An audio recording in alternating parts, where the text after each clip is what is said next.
We heard your question. Did you feel that Boris answered it satisfactorily? And just repeat it so that those who missed it can hear what you asked.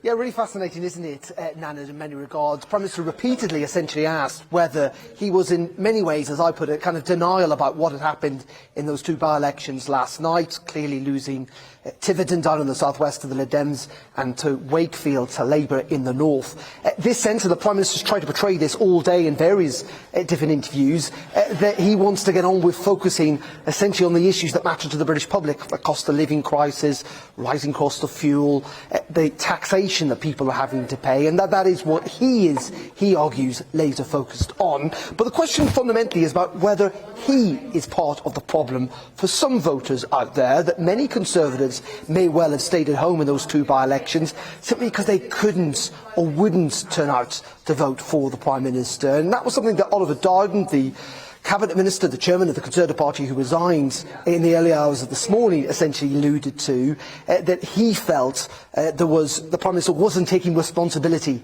in many ways for what may have happened. And it is interesting, the Prime Minister not prepared really to give an inch on that. He was not really even prepared to indulge in the question. Yes, he talked about being a politician and being kind of battered by all sides, and that was fundamentally his job. But he was not prepared to concede ground that he personally might be a drag on the Conservative vote. So it is interesting, and it is also fascinating, isn't it, that this afternoon we've heard from some Conservative Cabinet Ministers who've come out in the wholesome and fulsome support for the Prime Minister, others staying pretty quiet with reports and rumours that they've pulled out of weekend interviews in the days to come, simply because things remain very, very tricky for Boris Johnson.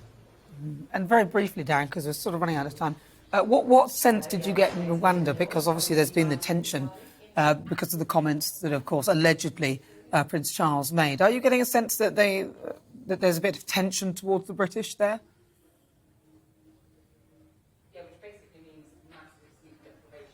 Yeah, really fascinating, isn't it? There was a lot of speculation yesterday about how that meeting might well go between Prince Charles and Boris Johnson. Of course, Prince Charles had reportedly called the migrant scheme the government has set up, where we could see hundreds, thousands of migrants send failed migrants from the UK to Rwanda every year, as appalling.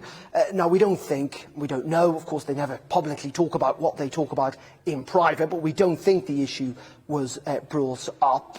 Relations between Prince Charles and the Prime Minister, you heard from him there, he insists that they are good, of course.